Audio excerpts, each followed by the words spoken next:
If you were drafting an entire starting five using only SEC basketball players, who would you pick first overall? The answer is pretty clear to me. It's Kentucky's Jaxson Robinson.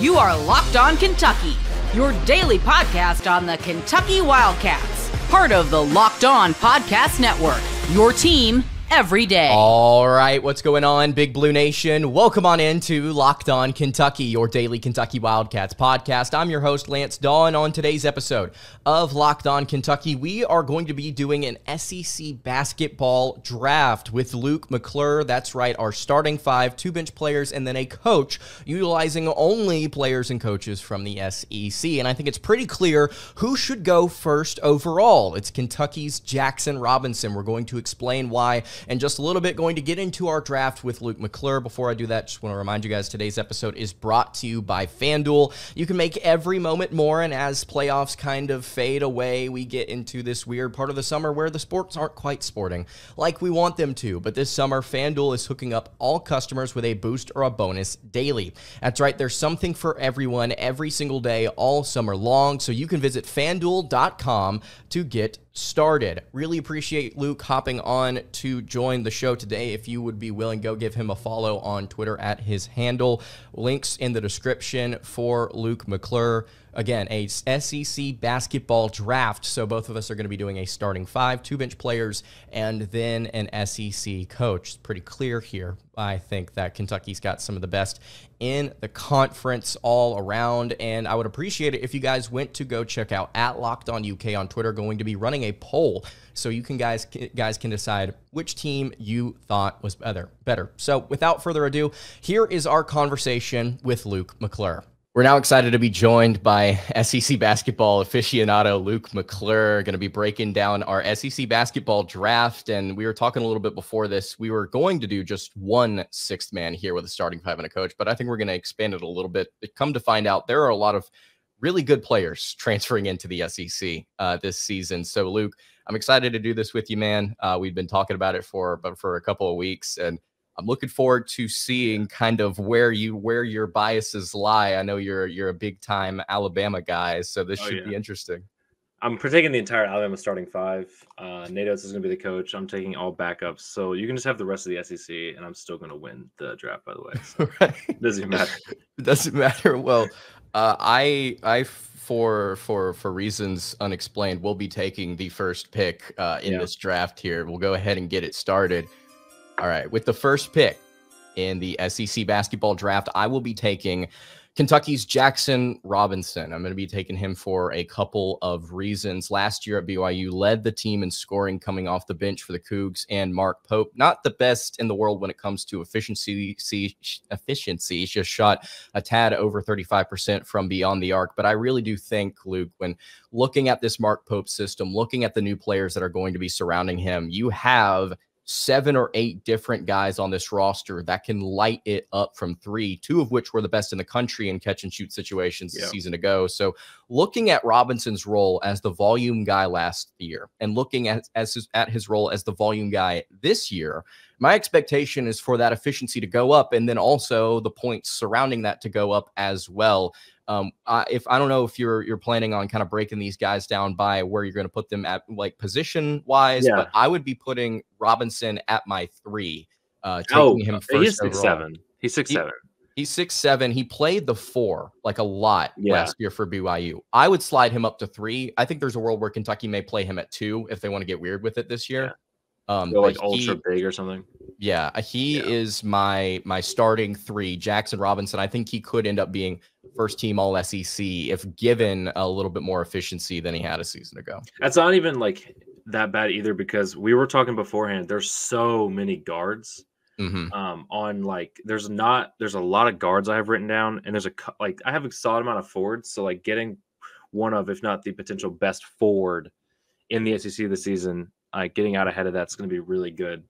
But I'll take, for my first pick, I think the best player in the SEC, the potentially best player in the country, Mark Sears, point guard. He'll play point guard for me out of Alabama. He's like 6'1". Last year, he averaged 21.5 points, 4 rebounds, 4 assists on insane efficiency. 50.5 from the field, 43.5 from 3, and 86 from the line on a lot of shots a game. And he played about 34 minutes a game. I think he was the second best player in the country or in the conference last year. Now Connect's gone. Antonio Reeves is gone. So like the two guys that were around him, like in skill level and points per game last year, are gone. So now he's kind of the clear cut, maybe Janai Broom, but he's going to play my 1. He's going to get the bulk of my shots. I'm going to build my team around him. So I think the fact that he is able to score at such an efficient level while also running the offense makes him an incredibly dangerous player. Like you said, on top of the fact that he's kind of running this show this year, even more so than he did last year. And he was averaging over 20 a game. So my expectations for Sears is if he is not an All-American, if he's not a first team All-SEC type guy, I would be surprised as to kind of where things went wrong, because he's a very, very solid player. Let's go to the third pick here in the SEC basketball draft. I think that when you look at the SEC, Luke, there's a clear, and you and I have talked about this, there's a clear number 1 and number 2, or like interchangeable depending on who you talk to.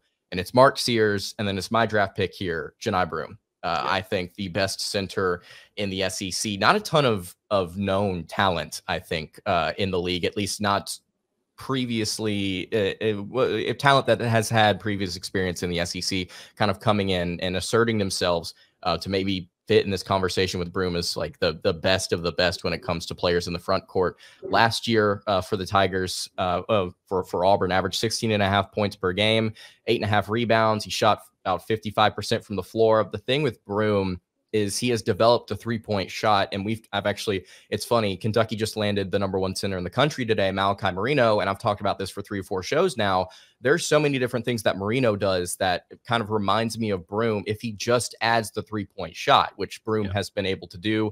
Last season, shot pretty decently from 3, especially for a guy that had just not really taken them at all in seasons prior. Shot 35.4% from beyond the arc while taking 2.3 threes per game. So it's not like he was just kind of not getting there. He was taking some outside shots and really came on towards the end of the season.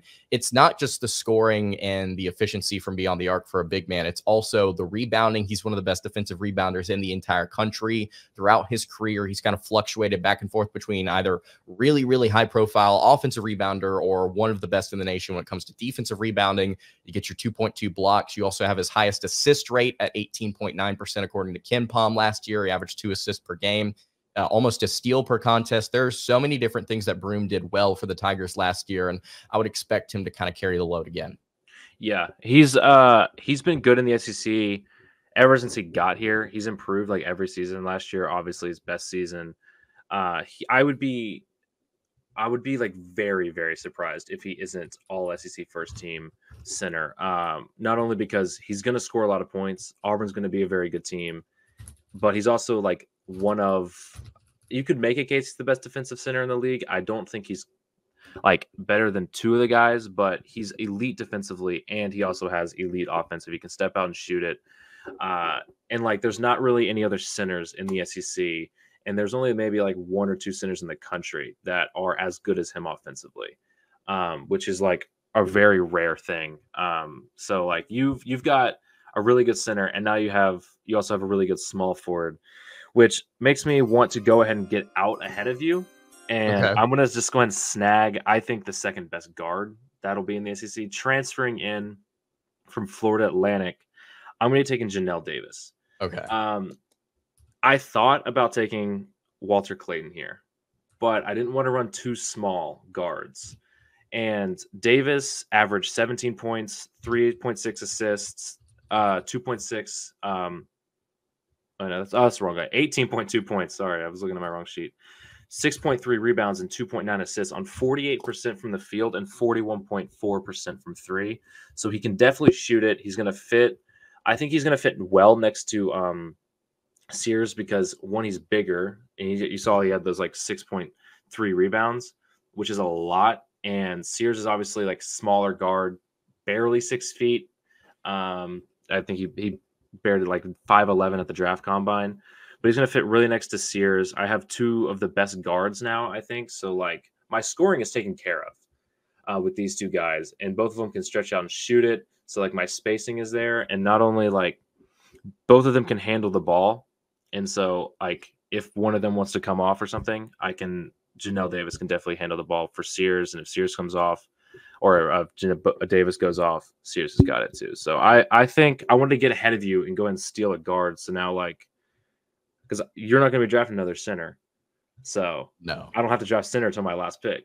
Right. All right, we're going to continue our draft here in just a second. Before I do that, though, I want to tell you guys about our friends over at FanDuel. I love sports, and I love them so much. I never want them to stop, but as we get into this mid-August lull, NFL hasn't really gotten going. We're still in fall camp. The sports aren't quite sporting like I want them to just yet, but FanDuel lets me keep the sports going anytime that I want. All I have to do is open up the app and then dream up bets anytime that I'm in the mood. And this summer, FanDuel is hooking up all customers with a boost or a bonus daily. That's right, there's something for everyone every single day all summer long, so you need to head over to FanDuel.com and start making the most out of your summer. That is FanDuel, an official sports betting partner of Major League Baseball. So a fun question here for you about Davis, actually. And this is something I discussed whenever the transfer portal stuff was happening with Kentucky earlier this year. Would you like to guess last year at Florida Atlantic, Janelle Davis's most common position that he played, and then what percentage of his minutes he played there for FAU? So like guess which position he played most often, and then how often did he play there? I'm going to say his most common position was small forward, maybe. Okay.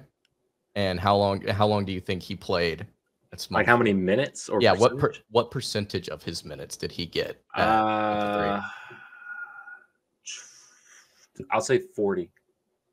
Believe it or not, and I would put him at the 2, by the way. I am putting him at the 2. Any normal person would put him at the 2. He spent 68% of his minutes at power forward. At 6'4"? Yes.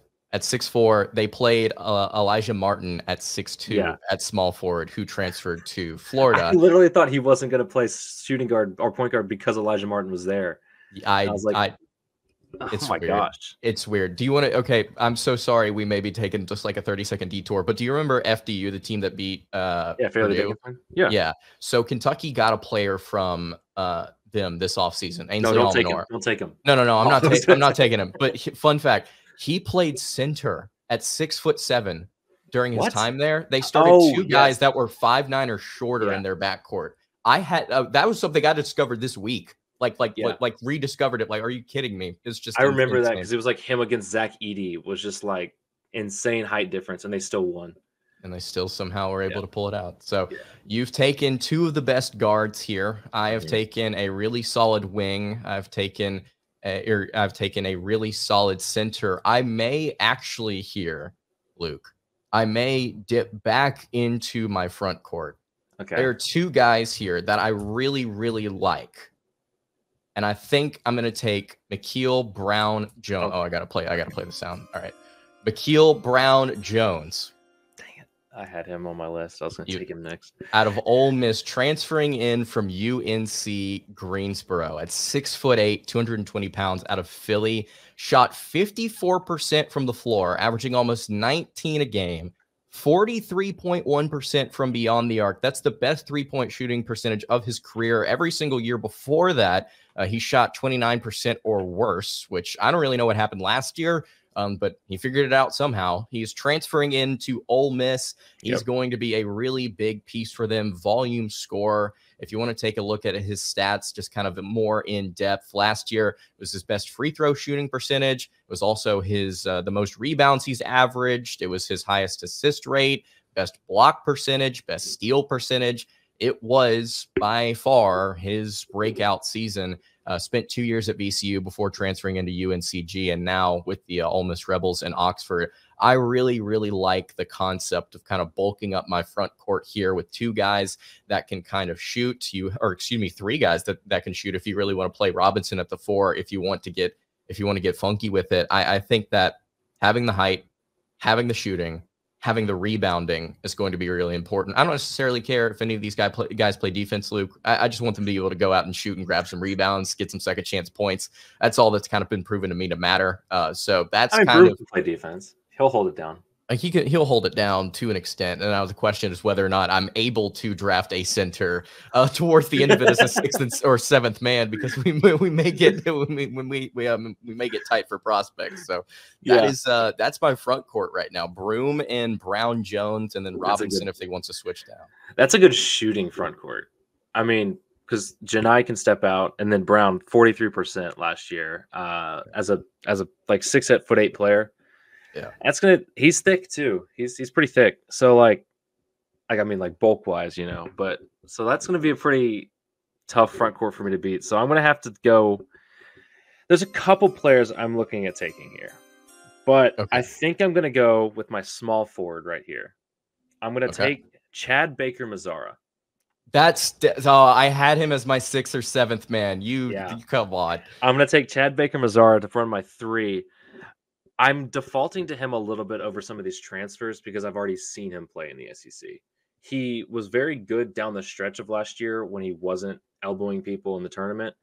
So like if I can keep him to like keep his head straight, he averaged 10 points, 3.7 rebounds. He was a 45% field goal shooter, and then 41% from 3. So like good 3-point shooter. He plays in Bruce Pearl's system, so he's a good defender.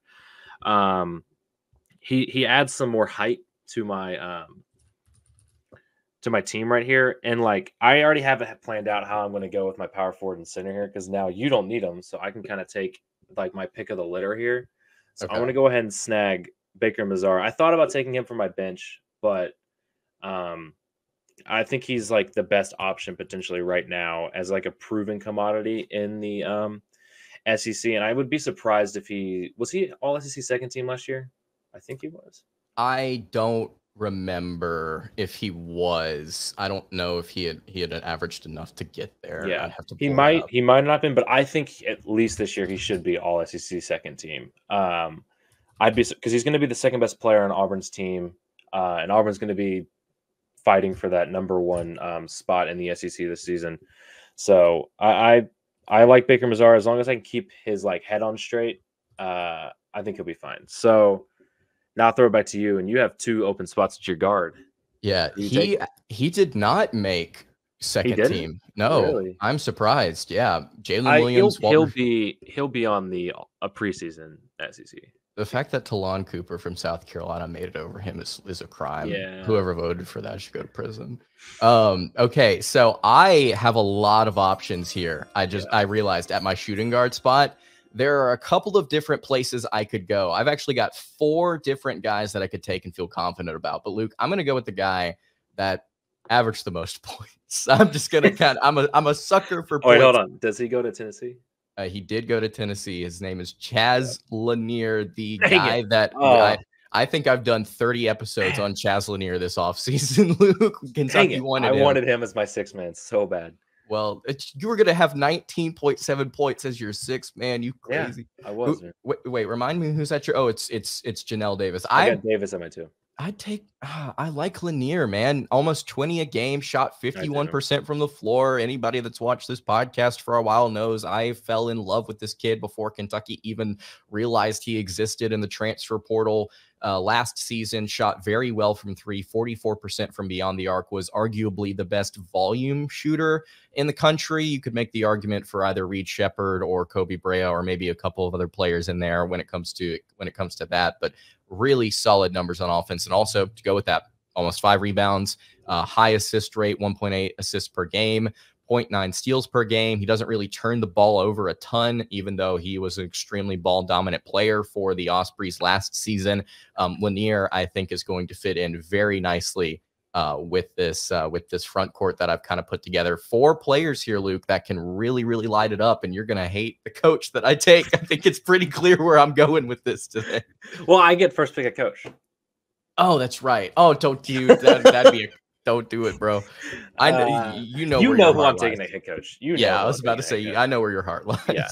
So, and it'll show on my next pick here. I really don't want to go homerism, but I need I want size, and I want a guy who can kind of handle the ball and run a little bit of point forward here for me. So I'm going to take Grant Nelson.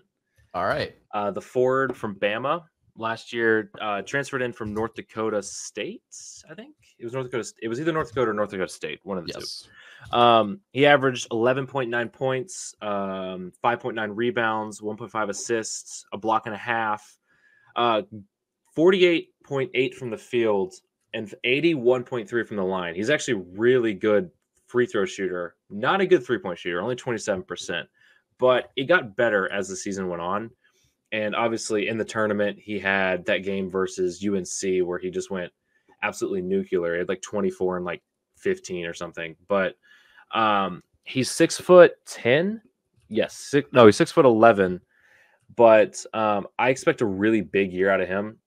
He's going to be Alabama's second best player.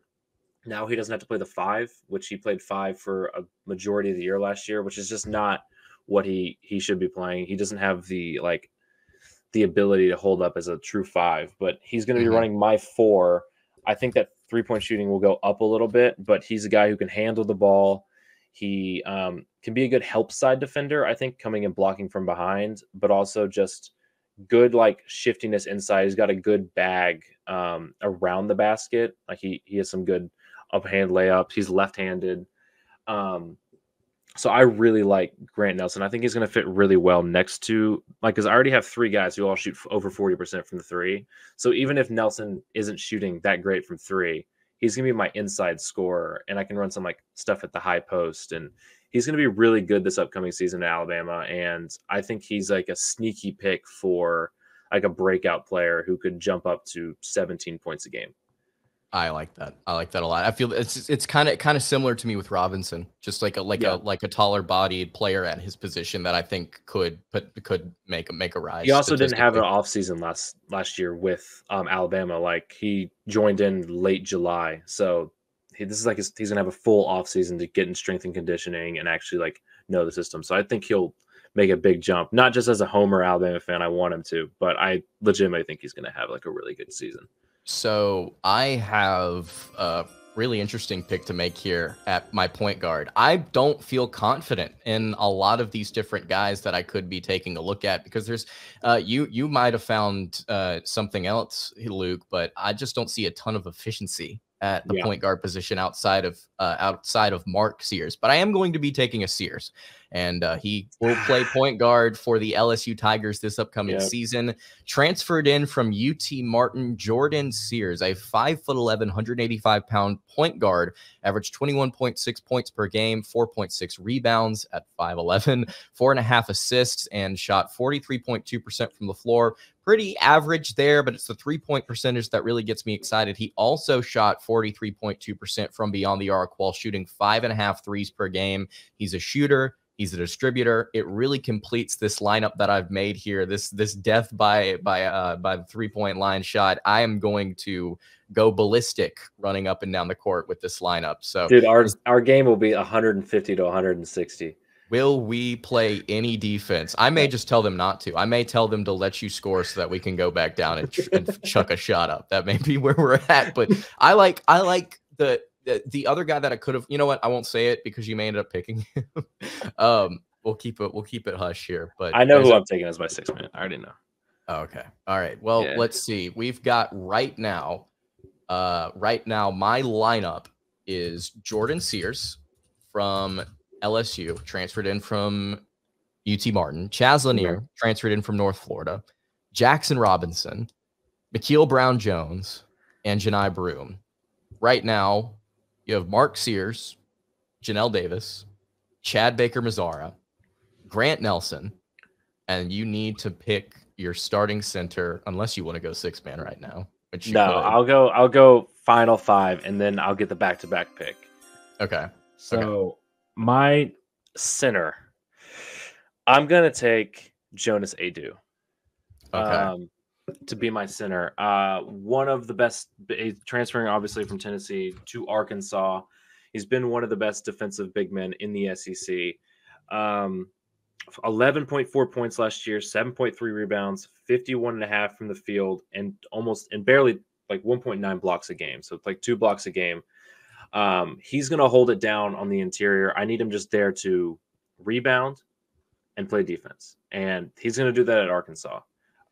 He's going to help them at least be above average defense year one. And I really like him. He was very good at Tennessee, obviously. Tennessee's had a very good defense under Rick Barnes forever, but he was a big portion of that last year and the year before. And he's a guy, he can score around the basket a little bit. Obviously, 11.4 points, solid efficiency there, but he's a very good rebounder, blocks shots. He's big, so he can like hold up with some of these like bigger, more skilled centers that we'll have in the country, and especially in the SEC, like your guy, Janai Broom. But I really like him. I'm not going to say the other guy that I almost took because I'm hoping I know you know who it is, but I might try and take him again if you don't take him. So. All right, before we wrap up our draft here, I want to tell you guys about our friends over at Game Time. Game Time is the place that you need to go to get your college football, MLB, any type of sporting event tickets. I have loved using Game Time to get Braves tickets throughout the course of this spring and summer. I utilized them all throughout college football season last year. I'm going to be utilizing them again. I already have a couple of college football games lined up using Game Time. It is the perfect place to go get your sporting tickets. They are an authorized ticket marketplace of Major League Baseball. It makes getting tickets even faster and easier. Prices on the Game Time app actually go down the closer it gets to the first pitch. They've got killer last-minute deals, all-in prices, views from your seat that are phenomenal, and then their lowest price guarantee. They take all of the guesswork out of buying your tickets, and it's not just sporting events. It's also comedy, concerts, theater, any event near you. Take the guesswork out of buying your tickets with Game Time by downloading the Game Time app, creating an account, and using code LOCKEDONCollege for $20 off your first purchase. Terms apply. Again, create an account and redeem code LOCKEDONCollege, LOCKEDONCOLLEGE, for $20 off. Download Game Time today. Last minute tickets, lowest price guaranteed. Do you want to pick coach? We can go. Let's go to the bench first. Great to the bench. Yeah. And, okay. So I'll take first bench pick. Yeah. You take first bench pick. Okay. So first bench pick, since there's a scarcity of these guys, all right, I'm gonna take Cliff Amorii. All right. The transfer from Rutgers goes to Alabama. Big Cliff, 6'11" last year, 10.5 points, 8.5 rebounds, 51 from the field, and 2.9 blocks a game. He actually, Rutgers had a sneakily solid defense last year, and that was pretty much because of him. Mm-hmm. Which I really like what he's going to do at Alabama this year. He's going to kind of run that rim running role. Charles Bediako, but a little bit better, in my opinion. And Bediako was really good for Alabama the last 2 years ago. But he's just going to be there, be defense, rebounding, and catch some lobs. And it's going to fill a role that Alabama didn't have last year. They didn't have a center. And so it'll really help not only Grant Nelson out, but it'll just help out Alabama, who was 110 in the country last year in defensive efficiency. Somehow made the Final Four. Don't ask me how that happened, but they didn't play a single bit of defense last year. And that really showed in the Kentucky game when Kentucky drops 500,000 points on Alabama. I think it was close to that. Yeah, it was what, 117. Yeah. I stopped watching that. I was at a softball game and I just stopped watching it because I'm like, I can't take any more scoring. Just emotionally, this is too much for me. I couldn't turn it off. I had to watch it again as soon as it ended. I have not watched the highlights back. I've watched every other highlights back. I haven't watched that one yet. That's valid. That's valid. So 6-man, you've stolen the only other center worth a rip in this conference. Outside of maybe a guy, I'm trying to decide. I've got the fact that we have two. No, the fact that we have 2 bench picks to work with here is really what's throwing me. Because I have so many different options that I really, really like as possibly 6th or 7th men in the rotation. I'm going to go and shore up my front court. This is a guy that played both the 5 and the 4 at his previous stop. That is Andrew Carr, transfer from Wake Forest. He's going to be playing for Kentucky this year. Okay. Averaged 13.4 points per game last season. really solid on both ends of the floor. He was a plus defender. He was also a good scorer. He shot 52.6% from the floor, 37% from three. Previously in his stop at Delaware, shot 40.5% in his final season there. And he's an outside shooter. He also averaged 6.8 rebounds, 1.5 assists, and 1.5 blocks. He is an all-around solid forward at 6'10", 220 pounds. Again, like I mentioned, can play maybe a small ball five. I think that as a scoring threat, a rebounding threat, a defender, just solid all-around player. It's just somebody that I would love to have come off the bench and maybe play the five instead of Janai Broome. Yeah, he's a good player. I haven't watched much of some of these Kentucky transfers. I'm starting to get around to them, but football season's up, so I'm also been watching a bunch of that stuff. But he's the only. There was really only one other center in the SEC really that I looked at that was worth anything besides the guys that we've taken. I thought about Tremont Mark a little bit just because he played it a little bit at Arkansas last year, but that gets me to my seventh man, I guess. And your final pick of the 2024 SEC basketball besides draft. Coach. Besides Coach. There's a couple people I wanted to take here, but I have a lot of scoring on my team. Yes. I'm not worried about my scoring. I'm not worried about my scoring from my guards. I need some defense. So I'm going to be taking the best defensive guard in the conference. I'm going to be taking Zakai Zeigler. Okay, interesting. He won Defensive Player of the Year last year, averaged 11.8 points, 2.8 rebounds, 6.1 assists. So he can definitely facilitate and be that guy off the bench that can just run the offense. Not a great 3-point shooter, only 34.5 from the field. His field free throw percentage dropped 15%, or it dropped 13.3% last year, which was kind of surprising. But he's very good defensively, has very good awareness of when to use his hands. He doesn't let guys really blow past him. He's obviously very quick. So him off the bench, covering for guys like Sears and Davis, who might not be the greatest defenders in the world, but definitely are better scorers than Ziegler is, will do wonders because I can just bring in Ziegler and then he can play defense and he can facilitate the offense still good enough. But I needed some defensive guard help. So I was I'll just take the guy who's proven, and he's literally won Defensive Player of the Year in the SEC last year. So I respect that pick. Ziegler was not on my board. You kind of see where I'm going with my concept. I want you to be able to do one thing and one thing only.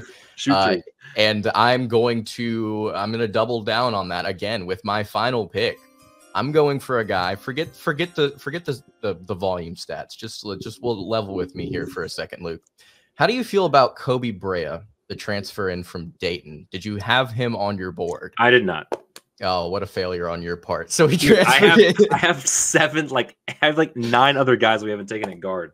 I have literally, I exact same. I have 1, 2, 3, 4, 5. So I got 1, 2, 3, 4, 5, 6, 7 more guys. Let me tell you a little story about Koby Brea. He's going to be playing for the Kentucky Wildcats this upcoming season. Last year at Dayton, Dayton had Deron Holmes, and they had a ton of different guys that could really shoot. So Brea, in terms of volume, didn't really get a ton or as much as he could have. Averaged 11.1 points per game. He averaged 3.8 rebounds, 1.2 assists.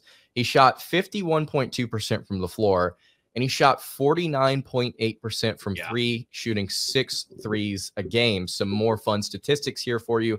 Shot 45% on right wing threes, 44% on right corner, 54% on left wing threes, and 56% on left corner threes. He shot 65% at the rim as a guard. He shot 83.3% effective field goal percentage in catch and shoot situations. That's the best in the nation. I will take that off of my bench any day of the week, any time of the year. My team is going to shoot the ball, and it is going to be fun. We're going to be. He had 2 good games in the tournament, though, too. 15 points and then 14 points in the lost Arizona. He had some good games in the tournament. Obviously, electric 3-point shooter. You're not going to find any guys that can shoot 50% from 3 very often. At 6'7", by the way. I just needed a guard more than I needed like a forward, and there's so many guards in the SEC. It's hard to even write them all down. Yeah. At 6'7", he played shooting guard and small forward for the Flyers last year. So I can move him up to my 2. I can slide Robinson down if I need to. We've got some versatility. We don't have a ton going on. Kentucky's going to shoot a million threes. I can't wait to watch Alabama versus Kentucky next year because there might be a combined 100 threes being shot in that game. I'm so excited. So we're going to run down. I'm going to post a graphic on Twitter over the weekend and run a poll. I know I'm going to win. But you got the Kentucky players. But here are our teams. We've got for Luke, he at point guard, he's got Mark Sears. At shooting guard, he's got Janelle Davis. Small forward, Chad Baker-Mazara, really good pick. He was going to be my 6th man. Power forward, Grant Nelson. 5, Jonas Adu. Coming off the bench, you've got Cliff. Is it Amori or Amori? And then Zakai Ziegler. 3 really good defensive players there coming off the bench or there towards the end. For me, Jordan Sears running my point out of LSU. Chaz Lanier out of Tennessee. Jaxson Robinson from Kentucky. Makeel Brown-Jones from Ole Miss. Janai Broom from Auburn. And then my bench, 2 Wildcats, Andrew Carr and Koby Brea. That is the SEC basketball draft, but we have one more thing to do. We've got to pick our coaches. This is a foregone conclusion. We know who we're going with. It doesn't matter. I'll play the music. You go ahead and take your guy. I'll take mine. I'll be taking the best coach in the land. Nate Oates, Alabama. I almost took the guy out of Arkansas. His name, he who shall not be named. Yeah, I was never going to take him, but I'll take Nate Oates. I'll be shooting. We'll both be shooting a million threes because I know who you're taking as head coach too. Yeah, there's no secret about this. We'll play the music, just kind of build up suspense. Yeah, there's nobody I would rather have run the offense for the personnel I've created than Mark Pope himself. We're going to be a problem, at least on one end of the floor. That is for certain. We are going to be a problem. Both of our teams are going to have our problems on the other end of the floor, but yeah, I think yours is a little bit more balanced, especially when it comes to defense. Yeah. But that may not matter if I'm just feeling it and I'm shooting well, So if your team comes out hot, I don't know. It's going to be tough, but I have enough scoring. I think so. I wanted guys who were like more proven in the SEC. You took a lot of transfer guys that a lot of potential. Are little unknowns. I kind of defaulted a little bit more towards I only took 2 transfers that didn't play in the SEC last year, just because it is a step up, so you don't always know. But even the 2 guys that I did take, Cliff and Janelle Davis, played at high quality programs. So yeah, but I definitely like your team. You got a lot of potential, and you're going to shoot a lot of threes. So we both. I wish we could put these teams into a simulation and kind of see how they work. But I think NCAA will never release another college basketball game. So which is sad. EA, make it happen. Actually, no, don't put your hands on that. EA, don't touch that. I didn't like college football games. So. Oh man, what? I played it twice at a friend's. Didn't really enjoy it. Man, wow. I just kind of felt I don't know. I didn't love it. I don't love Madden either though. So sound off in the comments if you guys are still watching. Appreciate everybody tuning in, by the way. And Luke, thank you so much for hopping on, ladies and gentlemen. This has been the SEC basketball draft. Final thoughts, Luke, before we close it out. I'm gonna lose the poll. Sadly, I've got an Arkansas player, which is the death nail, and you've got. What, 3 Kentucky players? 3 Kentucky players. Objectively the best. Yeah, I have no chance. Brea is such a steal. I think that's such a steal. It's so over. Yeah, dude. There's so many guards though. There's so many. I don't know why I even wrote down half of the guys. And I'm like, I wrote down Josh Hubbard and Jordan Pope and Dakota LaFew. It's I was never gonna take them. Mm-hmm. The only other guy that I even considered taking was Elijah Martin. Or Matthew Walter Clayton. Yeah. Walter Clayton. Yeah, I almost took Walter Clayton, but he's just a little small. But good stuff. Well, once again, Luke, thank you so much for hopping on. Yeah. Thanks for having me. All right, that was our draft with Luke McClure. Super fun. Really appreciate him hopping on the show. Again, if you want to go check it out, at Locked On UK on Twitter is where you can find a poll to decide which team you thought was better. I personally think mine is better. I think some of my bench players with Carr and Brea just absolute steals, especially considering some of these guys may end up actually starting. Both of them are probably going to end up starting for the Kentucky Wildcats. Really, really good shooting team. I think that I've got. So again, at Locked On UK on Twitter is where you can go find that. That's going to do it for today's episode of Locked On Kentucky. Hey, you can follow the show on Twitter at Locked On UK. You can follow me on Twitter at LanceDawe_, and you can follow the show over on Instagram. That is at Kentucky Podcast. Any questions, comments, concerns, leave those in the YouTube comments below. Hit me on the socials. I will see you all on Monday for another episode of Locked On Kentucky. Have a great rest of your day, and God bless.